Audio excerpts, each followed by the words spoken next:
catfight time. I just wish that ancient Dexmite and Kryptonian battle techniques involved more jello. That probably makes me an ass. Welcome to the heart of the stories we tell. My name is Rob, and tonight I will be reviewing Supergirl episode 22, the season finale. And I just want to touch on, before we get into the specifics about the episode, that this year I think I'm going to do two different reviews. I'm going to do a review of Supergirl itself, but I think I'm going to talk about overall the Berlanti-verse, because especially with Black Lightning coming up, not being part of it but being produced, there's a lot of things that I think we should talk about how theme and substance duplicate each other across the shows, since it's all part of Greg Berlanti's thought process. But for now, let's get this started and throw this up there and talk about tonight's episode. So once again, it's stop. Spoiler time. For all the build-up, the Superman and Supergirl fight actually wasn't that big of a deal. Although, in the training session, did you catch when he said that he learned that on Warworld? I wonder if that's actually a Warworld reference, or if they were going with something like Imperiex, when Mongol trained him. But of course the big fight was with Rhea, and the Queen of the Dexmites had a little surprise brewing, and that was that she was made of kryptonite, like the Kryptonite Man, which was a really cool throwback.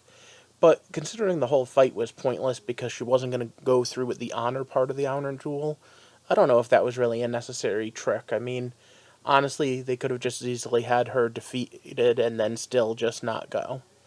I will say, though, that the montage scene where Superman is out saving people and Martian Manhunter's out saving people is awesome.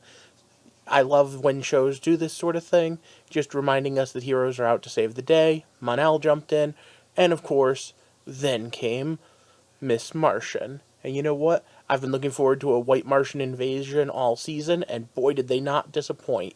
Except there's White Martians on her side. Ooh. I was kind of missing out on where Guardian was along with his new sidekick.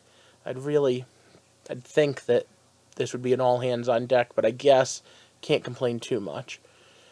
These two also kind of just sat on the back burner for the whole episode, and I understand that too. There's only so much plot line and only so much time that can go around. Although, having said that, holy rushed plot line, Batman! You're getting them married already? I mean, well, I guess I can't say anything. I have friends that got married after only a couple weeks of dating. Anyway, back to this whole fight and the Daxmite thing. First, I want to say I have no problem with Rhea being killed. I've said it before, say it again. There are times when lethal force is perfectly acceptable. My problem is the plan to keep the Daxmites off Earth is really, really bad.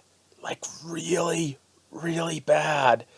Oh yeah, it's only trace amounts of lead. Do you know how much lead it takes to poison someone? Like people are pretty allergic to lead. It's actually pretty interesting if you think about it. The weakness the Daxmites have is more like the magic weakness that Superman has than the kryptonite one. Lead's pretty deadly to anyone who's not protected against it. And of course that means Mon-El has to leave Earth. And of course that means Supergirl's super sad. And of course that means that, Lena's actually responsible for that because it was her plan. But I want you to really think about this, and I'd like to point out that the original Valor story did involve him being lead poisoned and having to be put in stasis until the Legion of Superheroes defrosted him and cured him in the 30th century. So, I'm hoping that maybe that wormhole's accidentally a time wormhole, not just a space wormhole, and maybe next year he can come back as part of the Legion of Superheroes and get his costume. It would be pretty cool. I mean, yeah, I know his secret identity is kind of lame, and him and Kara weren't exactly the perfect relationship, but they were somewhat good together. Speaking of relationships with Kara, whoo boy, Cat Grant. I missed having her particular take on feminism around. It's one of those strong woman takes that I don't mind so much because it's all about the strength of the woman, not about weakening other people. And yeah, she's a bit of a bitch, but she's a cool bitch. And I like her being Kara's role model. Last week I said I wished she had said way to go Supergirl to Kara. This week she did. Of course that does leave up in the air where Kara's other friend ends up. Lena Luthor and her kind of are gonna have some issues to resolve. And going into next year I kinda like that. Lena never actually truly became the villain though. So 2 thumbs up on that one. The rest of the characters didn't get much time. Now, Wynn fared better than Guardian / Jimmy, and, well, his girlfriend did, because Wynn at least got to appear in the episode, although he, as usual, was put down into two categories. In one scene, he was the tech guy that was helping Lena. In the other scene, he was the butt monkey. You might not remember me. Wynn, yeah. Nice to see you, buddy. Aww. Yeah, the hero worship thing. The other plot line that kinda nothing really got done with was, the fact that the president's an alien.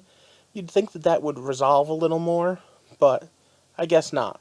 All in all, they poison the air. Supergirl is super depressed, and I totally get it. I really do. Because, I totally poisoned a whole planet. That's why my last girlfriend and I broke up. Sure, we'll go with that. Although I do hope that we keep Supergirl single for most or all of next season. I don't want her being associated with too many guys. And I have to say, the Mon-El story didn't exactly do her a lot of favors. Now, we did get that little clip at the end, but I think I'll save that for when we talk about the season wrap-up and in between seasons. When we have things to talk about, maybe we'll go through it. But now it's time for me to open this up to you. What did you think of tonight's season finale? What did you think of the show as a whole? I'm going to do a wrap-up episode, like I said, for Supergirl sometime in the next week or so. And I'm also going to do a couple more videos on all that stuff that happened at the end. Let me know what you'd like to see down in the comments. Let me know what your thoughts were.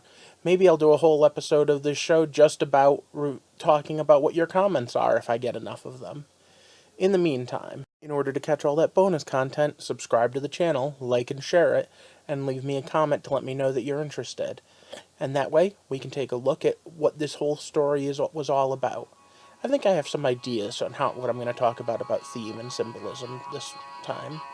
However, like I said, subscribe to get more, and in the meantime, thank you for walking with me through the heart of the stories we tell.